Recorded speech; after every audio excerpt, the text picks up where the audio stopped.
Naturalmente começamos com a repercussão da nossa enquete do dia de ontem e também vamos repercutir o resultado da enquete, da enquete do dia de ontem e a nossa enquete do dia de hoje para você votar e participar desta enquete, portanto. Vamos lá, com a nossa enquete do dia de ontem. Resultado da enquete, onde a gente pediu, na sua opinião, qual o meio mais confiável de informação? Depois que uma pesquisa nos Estados Unidos aponta que o rádio é o meio mais confiável para o americano. Vejo só aqui na nossa enquete do dia de ontem, 73,7% das pessoas que votaram que o rádio e suas redes sociais, inclusive, né, as redes sociais do rádio, das emissoras de rádio, são o meio mais confiável de informação. Eu vou pegar aqui todos os itens tiveram alguma votação. 3,9% a televisão, 7,8% o YouTube, nós tivemos o Instagram com 2,6%, o Facebook com 1,3%, apenas o Facebook, veja só, e outros meios de comunicação 6,5%, mas 73%, quase 74% votaram no rádio e suas redes sociais, inclusive, como o meio mais confiável de informação. Se sente lisonjeado porque nós estamos aqui no rádio, levando informação de qualidade para você. A enquete do dia de hoje, então, como a gente já repercutiu no início da nossa programação, mulheres poderão se alistar nas Forças Armadas em 2025, espera o Ministério da Defesa. O Ministério da Defesa iniciou estudos para que mulheres ingressem nas Forças Armadas em funções de combate. A iniciativa ocorre 3 meses após o Exército apontar em um processo no Supremo Tribunal Federal que a fisiologia feminina é fator limitador para o ingresso nas Forças Armadas. E a gente pedindo aqui para você hoje, qual a sua opinião sobre as mulheres poderem ingressar nas Forças Armadas em funções de combate? Aí tem 3 alternativas. Concordo e, inclusive, o alistamento também deveria ser obrigatório. Concordo com o alistamento voluntário, que é, a princípio, a proposta de liberação aí das Forças Armadas. E a terceira alternativa, não concordo. Acho que mulher não deve estar prestando serviço em funções de combate nas Forças Armadas. São essas 3 alternativas. Estamos, então, repercutindo esse tema que foi assunto do nosso giro de notícias no dia de ontem.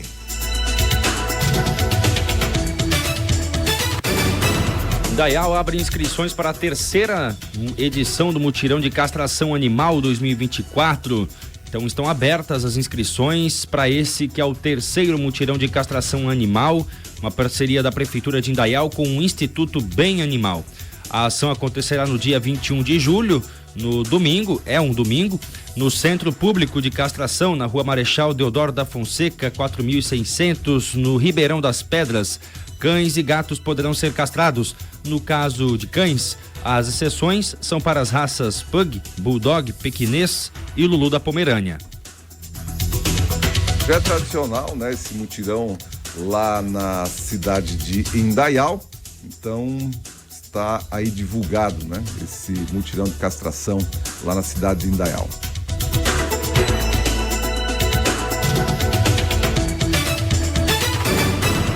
Olha, e nós temos aqui uma informação importante para o estado de Santa Catarina. Cadastro estadual de pedófilos e agressores sexuais é aprovado em comissão. A proposta de criação de um cadastro estadual de pedófilos e de agressores sexuais em Santa Catarina foi aprovada pela Comissão de Trabalho, Administração e Serviço Público da Assembleia Legislativa ontem, quarta-feira, em Joinville, durante a Alesc itinerante. A Alesc tem feito aí sessões itinerantes pelo estado.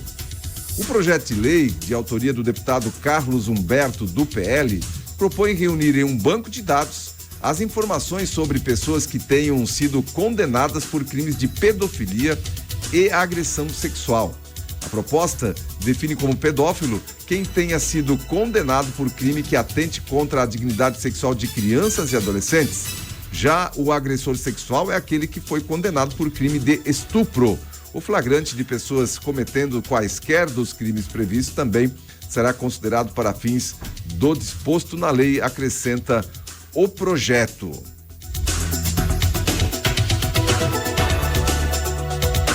Na verdade, a nossa polícia, de maneira geral, as polícias militar, civil, enfim, né, Polícia Federal, inclusive, a gente vê nos Estados Unidos existem lá cadastro único dessas polícias.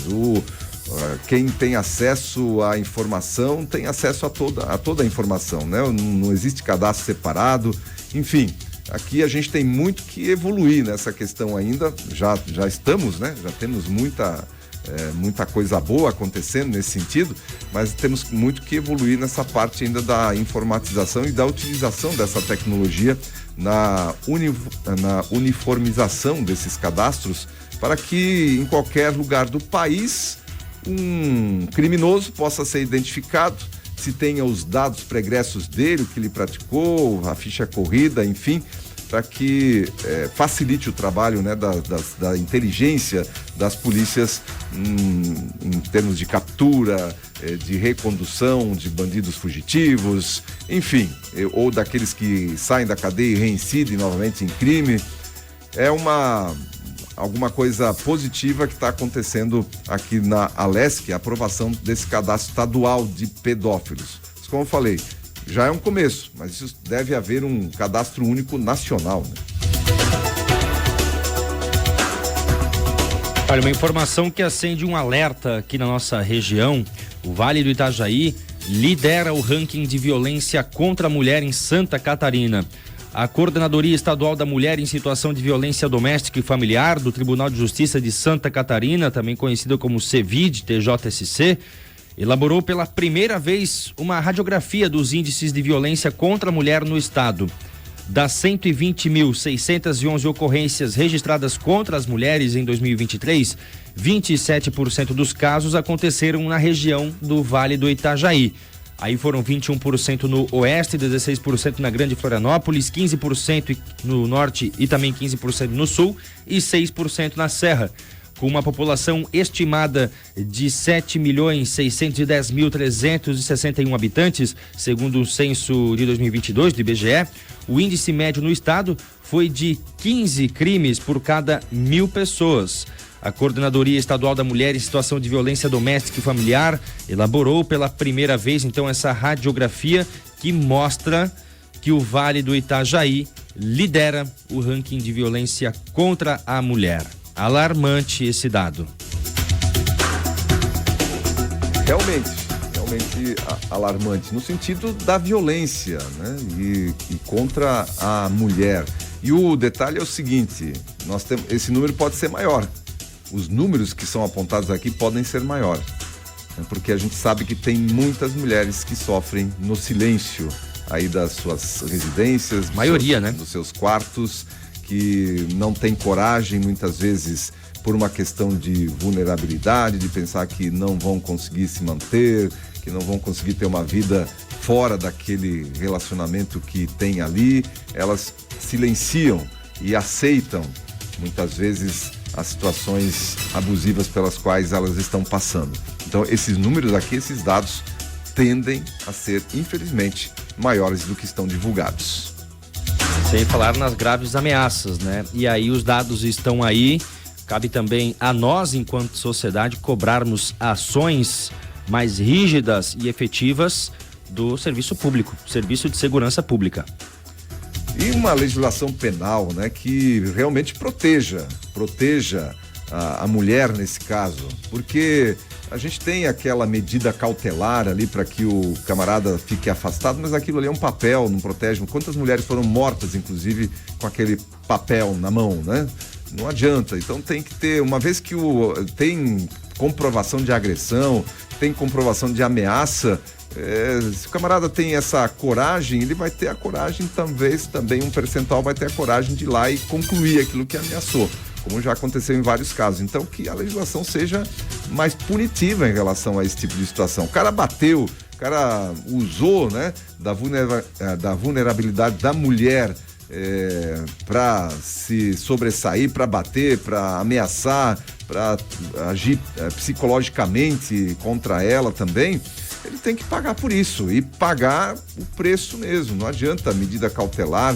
E aí o camarada está em liberdade e a mulher lá com uma medida cautelar de afastamento. Ora, eu vejo o seguinte, se o camarada está proibido de chegar aí a 300 metros, sei lá qual é a distância lá que se prevê nessa medida cautelar que as mulheres têm, é sinal de que ele é uma grave ameaça para aquela mulher.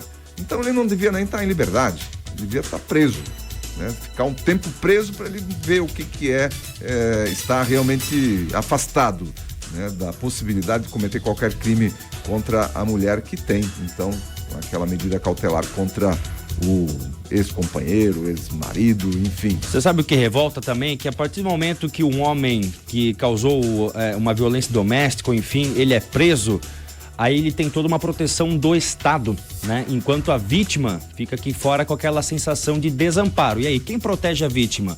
O preso, o cara que está preso tem a proteção do Estado, né? Tem os direitos assegurados, tem advogado, né? Tem os direitos humanos o tempo inteiro. Mas a vítima que fica aqui fora, né? Que sofre as ameaças, que vive como se estivesse presa também, né? Na maioria das vezes não pode nem curtir, né? Porque tem medo dessa pessoa que a encontre na rua, essa mulher tem filhos, essa mulher tem pais. Então isso também é uma situação que revolta e revolta muito. E o Vale do Itajaí, né, em Santa Catarina, se destacando aí negativamente como no ranking, né, liderando esse ranking da violência contra a mulher.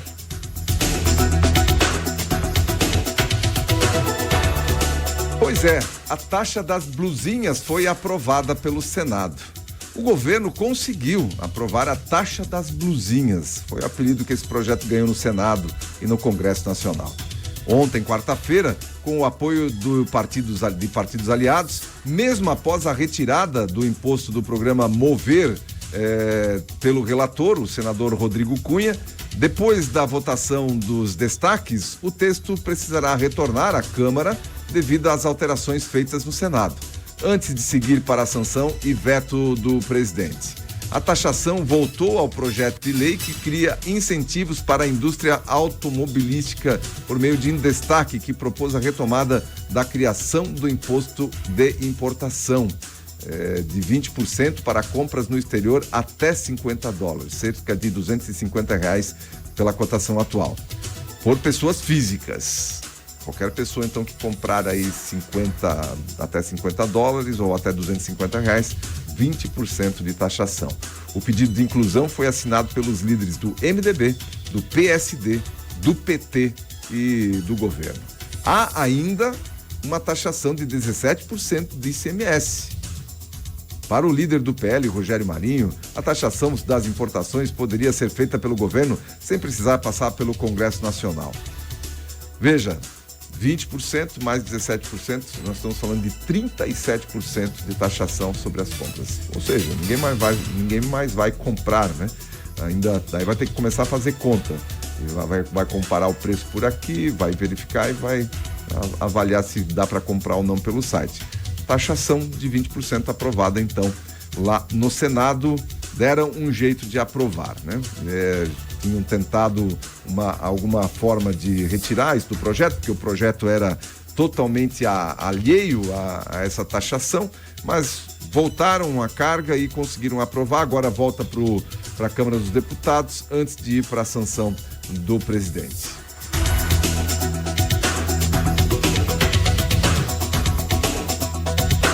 O presidente da Câmara dos Deputados, Arthur Lira, do PP, criou um grupo de trabalho para debater o PL, projeto de lei 2630 de 2020, sobre a regulamentação das redes sociais. O colegiado é composto por 20 parlamentares que terão 90 dias, prorrogáveis ainda por igual período, para concluir as discussões.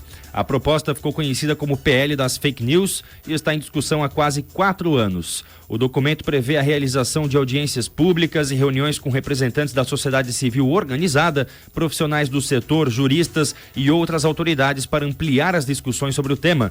O grupo pode alterar também pontos polêmicos do projeto, como a responsabilização das plataformas pelos conteúdos publicados por usuários, a previsão de multas como forma de punição, a identificação de anunciantes e publicização de informações sobre o compartilhamento de dados, além de outras restrições também. A proposta de iniciativa do senador Alessandro Vieira, do MDB, é um dos principais campos de disputa entre governistas e oposição na Câmara dos Deputados. Ela foi remetida pelo Senado para avaliação dos deputados em janeiro de 2021, mas até então está parada. A gente sempre fala por aqui que o legislador, o deputado, o senador, ele é eleito pelo povo. Ele está lá representando, deveria estar lá representando a voz do eleitor, que foi colocado lá para representar o eleitor, né, para legislar em prol da sociedade. Então, quando o legislador não legisla sobre alguma coisa, ele também está, no fundo, ele está definindo algo. Quando se tem, né, quando alguém, uma minoria, por exemplo, quer alguma coisa e o legislador não legisla, ele está atuando com alguma vontade também, né? Legislar ou não legislar faz parte do processo da democracia brasileira. E aqui, essa questão das redes sociais, veja, já é de 2020, esse projeto 2630 já é de 2020. Ficou parado, fica em banho-maria, mas nunca se falou tanto e agora a situação está em andamento mesmo, agora com a criação desse projeto. O que é positivo nessa situação, e o Lira, nesse aspecto, fez algo positivo em relação a isso, porque o Lira, nesse aspecto aqui, ele está sendo pressionado. Está sendo pressionado por falas aí do Supremo Tribunal Federal, de que se os deputados não se mexerem a respeito disso, o Supremo Tribunal Federal vai ter que fazer alguma coisa, ou seja, mais uma vez o Supremo querendo tomar o lugar, né, que não é dele, que é de legislar, mas houve em várias oportunidades, membros do Supremo Tribunal Federal falaram abertamente isso, de que se o Congresso não se mexer, o Supremo teria que fazer alguma coisa a respeito. E toda hora está se falando a respeito disso, toda hora o pessoal do Supremo Tribunal, em tudo que é palestra, em tudo que é manifestação pública, fala a respeito dessa situação, ou seja, há uma pressão grande. O Lira está sob pressão nesse sentido. Então o que ele fez? Criou esse grupo de trabalho com 20 deputados, está colocando lá deputados de todas as alas, dos governistas, da oposição, e esse assunto vai ser aberto para representantes da sociedade civil organizada, profissionais do setor, juristas, né? Tem que ver se o espectro, né, desse pessoal também vai ser bastante diverso, para não ter, né, para não ficar só dentro de um lado da história. Então, isso é positivo, essa discussão ampla é positiva. 90 dias para se discutir, mais 90 dias de prorrogação pode acontecer. Então, eu vejo que dos males o menor, né? Já que está se insistindo tanto nessa regulamentação, que ela venha então e que se discuta e que se regulamente pontos que não mexam na questão da liberdade de expressão. Se tem algum aspecto ali a ser regulamentado para as empresas que atuam nesse setor, mas que não se restrinja à liberdade de expressão. E para fechar, dólar tem alta e chega a R$ 5,29, maior valor em um ano e meio. O dólar fechou em alta nesta quarta-feira, atingindo o valor de R$ 5,29, o maior patamar em um ano e meio. Esse aumento representa um crescimento de 0,23% em relação ao dia anterior, chegando a 5,2977. Além disso, a moeda norte-americana alcançou a marca de 5,30, o maior valor desde janeiro de 2023, refletindo a desconfiança nos mercados emergentes após as eleições em países como México e Índia, além de dados econômicos dos Estados Unidos e a percepção do risco fiscal no Brasil. Então, vejam, né, que aí está o dólar a 5,30. E aí está aqui o motivo. México elegeu lá uma mulher da extrema esquerda lá no México. A Índia, da mesma forma, além de dados econômicos lá dos Estados Unidos, que afetam, logicamente, o mercado internacional de maneira geral, mas ainda aqui esse complemento, a percepção do risco fiscal no Brasil. Porque só se está, é aquilo que a gente fala sempre aqui, a gente só vê ação no sentido de aumentar imposto, é só aumentar imposto, a gente não vê uma ação do governo federal no sentido de economizar, de fazer menos gasto, né, fazer uma conta diferente ali com relação o equilíbrio fiscal no Brasil. É só imposto. Haja visto aqui a aprovação desse imposto sobre as compras até $50 nos sites internacionais, e todos os dias a gente vê tentativas aí de aumentar a tributação, aumentar a captação de recursos. E aí isso afeta o mercado, né? De maneira geral, as bolsas caíram ontem, as bolsas têm caído, o dólar aumentado e assim segue o baile. Logicamente que tem efeitos internacionais nesse ingrediente, nessa mistura, nessa salada, tem ingredientes internacionais também, mas tem um ingrediente interno aqui, que esse desequilíbrio das contas públicas é gravíssimo para a economia nacional.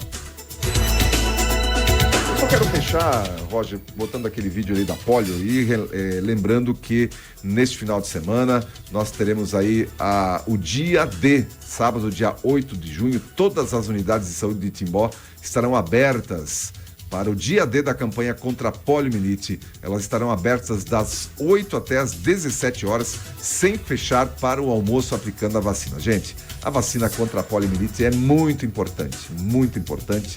Esse é um recado, inclusive, que eu estou passando para você em nome do Rotary, dos clubes de Rotary aqui da nossa cidade e da nossa região. O Rotary Internacional abraçou essa causa da polio já há muito tempo, foi uma das entidades internacionais que colaborou muito com a erradicação da poliomielite no mundo, da paralisia infantil no mundo. Então, sábado é dia de vacinação contra a poliomielite, vacinação ou contra a paralisia infantil. Poliomielite, talvez você não conheça a palavra, mas paralisia infantil você sabe o que é. Doença grave, que pode, além da paralisia, pode até levar a óbito. Então, vacina já que é aplicada há tantos anos, vacina mais do que aprovada e certificada. Vamos levar os nossos filhos, nossas crianças para vacinação no sábado, dia 8 de junho, todos os postos de saúde abertos aqui da nossa cidade, das 8 às 17 horas. Teste e comprove que um Volks vale mais na Colina Blum.